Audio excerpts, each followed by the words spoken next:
یہ کہانی ایک ایسی قوم کی ہے جو لڑکوں سے زنا کرتے تھے اور اپنی بیویوں کو چھوڑ کر رات کے وقت ایک ہی لڑکے کے گرد اکٹھے ہو جاتے اور پھر اس کی قیمت لگا کر بدکاری کے لیے خرید کر لے جاتے۔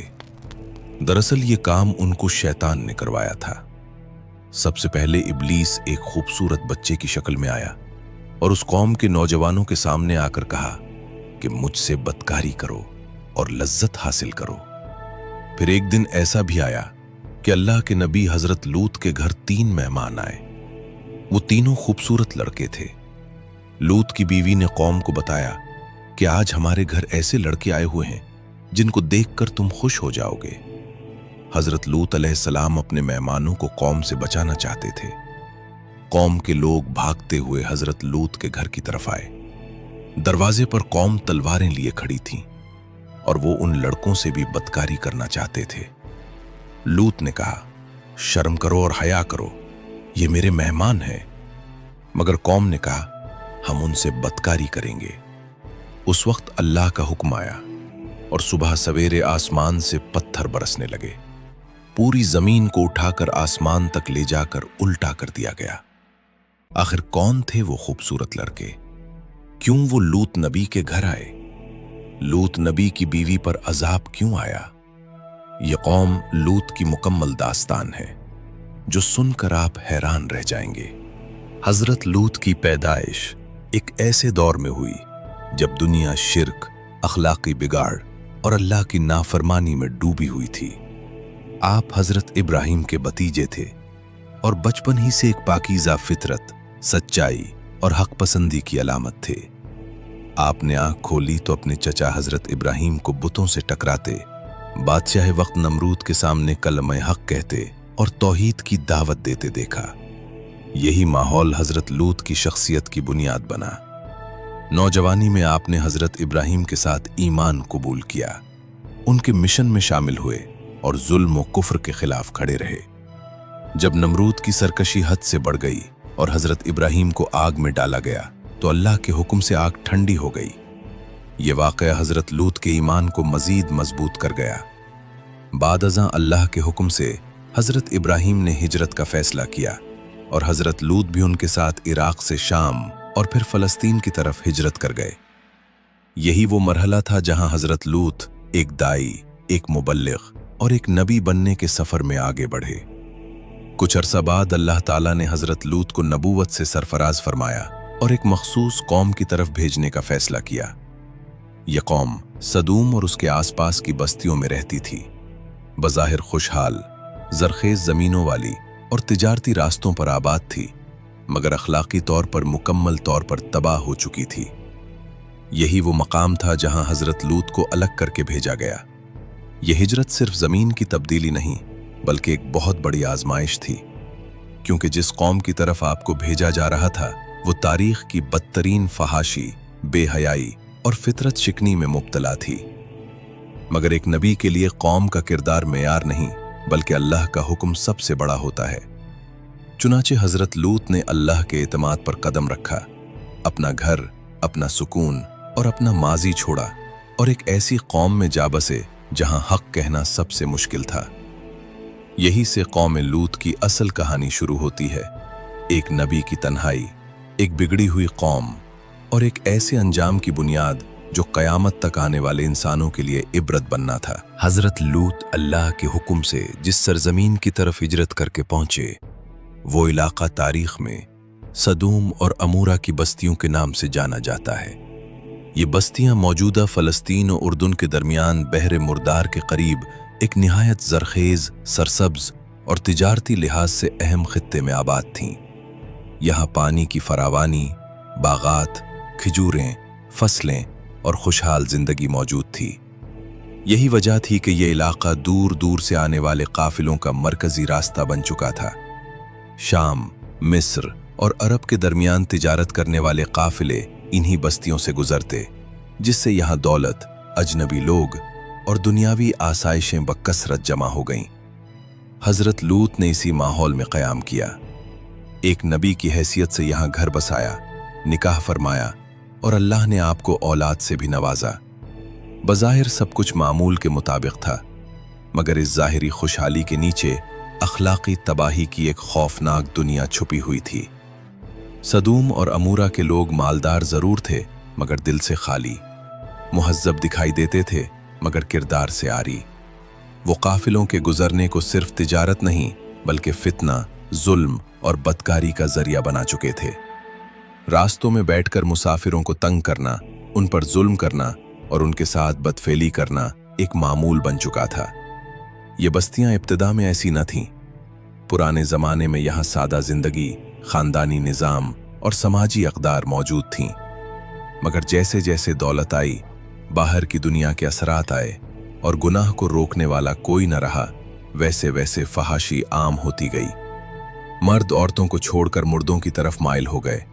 गुनाह को बुरा समझने के बजाय उसे अपनी शनाख्त बना लिया गया।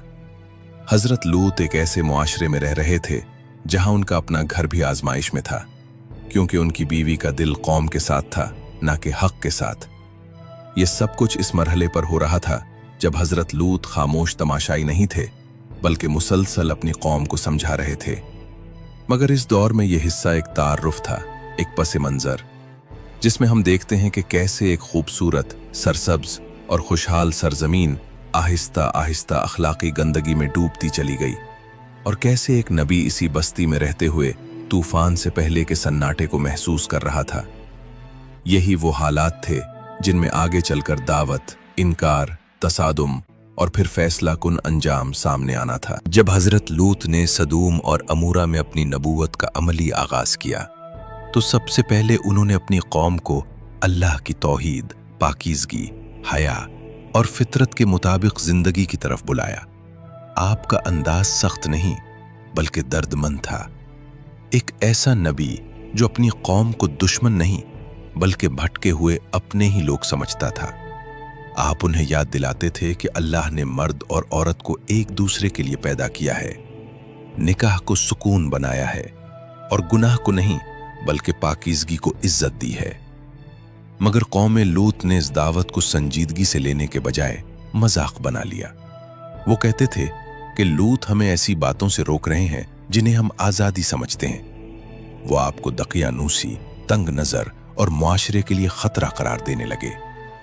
महफिलों में आपका तमस्खुर उड़ाया जाता, गलियों में बातें बनाई जाती और जब कभी आप उन्हें तन्हाई में नसीहत करते तो वो खुले आम इनकार करते। रफ्ता रफ्ता गुनाह सिर्फ आम नहीं हुआ बल्कि उसे कानून, रिवायत और फख्र की शक्ल दे दी गई। जो उस बुराई पर एतराज करता वही मुजरिम बन जाता।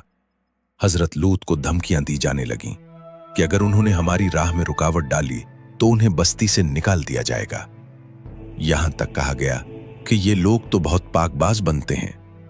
हालांकि हकीकत ये थी कि एक नबी का ज़मीर उन्हें चैन से जीने नहीं दे रहा था। आप बार बार याद दिलाते कि कौमें ताकत और दौलत से नहीं बल्कि अखलाक से जिंदा रहती हैं। मगर कौम का दिल पत्थर हो चुका था। वो इज्तिमाई गुनाह को इज्तिमाई ताकत समझने लगे थे। काफिलों के साथ बदसलूकी को बहादुरी, बेहयाई को तरक्की और नसीहत को दुश्मनी कहा जाने लगा।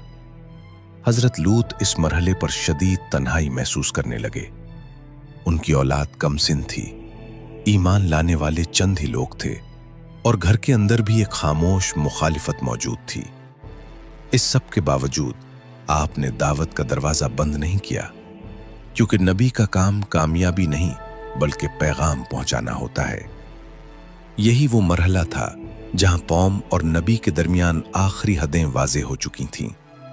हक पूरी तरह सामने आ चुका था और बातिल पूरी जिद के साथ खड़ा हो गया था। और अब तारीख इस मोड़ पर आ चुकी थी जहां या तो कौम पलटती या फिर अल्लाह का फैसला नाजिल होने वाला था। वक्त गुजरता गया और सदूम और अमूरा की बस्तियों में गुनाह अपनी आखिरी हदों को छूने लगा। हजरत लूत की नसीहतें अब सिर्फ नजरअंदाज नहीं की जा रही थीं बल्कि खुले आम दुश्मनी में बदल चुकी थीं। कौम के सरदारों ने बाकायदा तौर पर यह तय कर लिया था कि उस नबी की आवाज को खामोश कराना है। वो कहते थे कि लूत हमारे बच्चों के जहन खराब कर रहे हैं, हमारे रस्म रवाज को चैलेंज कर रहे हैं और हमारी आजादी के दुश्मन है। हजरत लूत देख रहे थे कि किस तरह बुराई सिर्फ आम नहीं बल्कि मुनज़्ज़म हो चुकी है। रास्तों में बैठकर मुसाफिरों को रोकना, उन पर जुल्म करना और फिर इज्तिमाई महफिलों में बेहयाई को बतौर तफरी अपनाना अब एक मामूल नहीं बल्कि शनाख्त बन चुका था। इस माहौल में हजरत लूत की तन्हाई और बढ़ गई। ईमान लाने वाले चंद लोग खौफ की वजह से छुप कर रहने लगे। आपकी बीवी दिल से कौम के साथ खड़ी रही और यही बात एक नबी के लिए सबसे बड़ा सदमा थी कि उसके अपने घर में भी हक का साथ देने वाला कोई नहीं। इसी दौरान अल्लाह ताला ने अपने फरिश्तों को एक अजीम मिशन के साथ जमीन की तरफ रवाना किया। पहले वो हजरत इब्राहिम के पास इंसानी शक्ल में आए, खुशखबरी दी और फिर कौम लूत की हलाकत का जिक्र किया।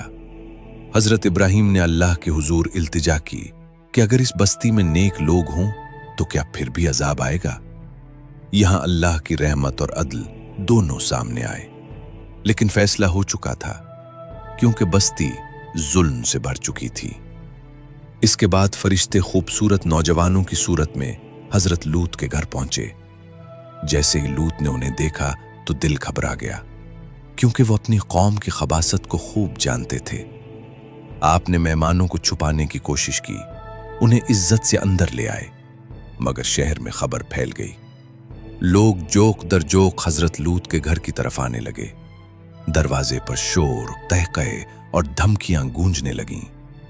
हजरत लूत ने आखिरी बार अपनी कौम को रोका, उन्हें अल्लाह से डराया, कहा कि ये मेरे मेहमान हैं, मुझे रुस्वा न करो, तुम्हारे लिए पाक रास्ता मौजूद है। मगर कौम इस मकाम पर पहुंच चुकी थी जहां नसीहत गुनाह से ज्यादा नागवार लगती है। इस लम्हे हजरत लूत की वो दर्दनाक फरियाद सामने आती है जो कयामत तक के लिए कुरान में महफूज हो गई कि काश मेरे पास तुमसे मुकाबला करने की ताकत होती या कोई मजबूत सहारा होता। यही वो लम्हा था जहां इंसानी इख्तियार खत्म और खुदाई फैसला जाहिर होने लगा। फरिश्तों ने हजरत लूत को अपनी हकीकत बताई। कौम की आंखों को अंधा कर दिया गया।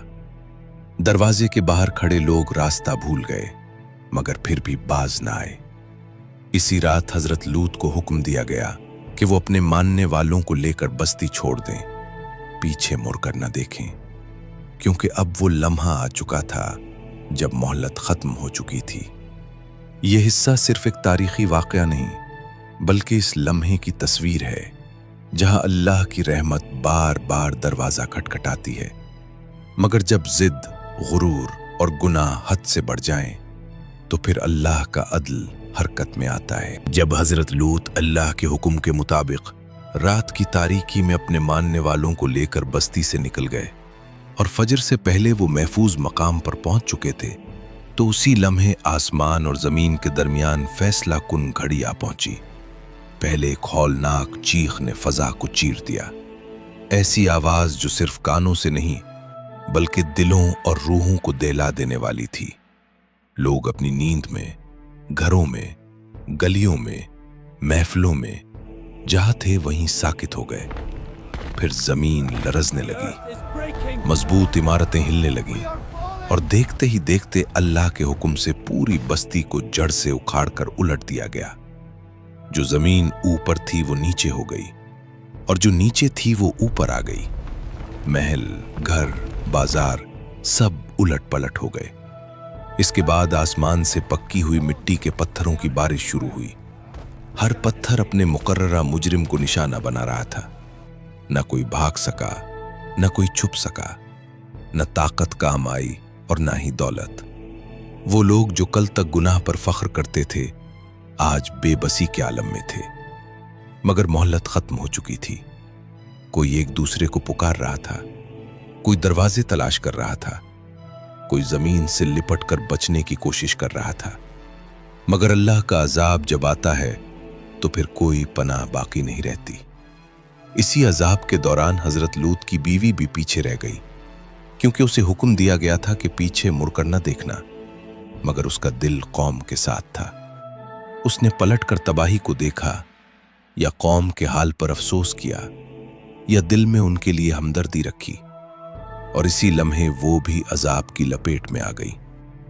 इसका अंजाम इस बात का ऐलान था कि अल्लाह के यहाँ निजात खानदानी रिश्तों से नहीं बल्कि ईमान से है। जब अजाब खत्म हुआ तो वो जमीन जो कभी जिंदगी से भरी हुई थी मुकम्मल वीरानी बन चुकी थी। न आवाज, न हरकत, न चिराग, न इंसान, सिर्फ एक खामोश मैदान जिसे तारीख ने मुर्दार समुंदर के किनारे एक इबरत की अलामत बना दिया।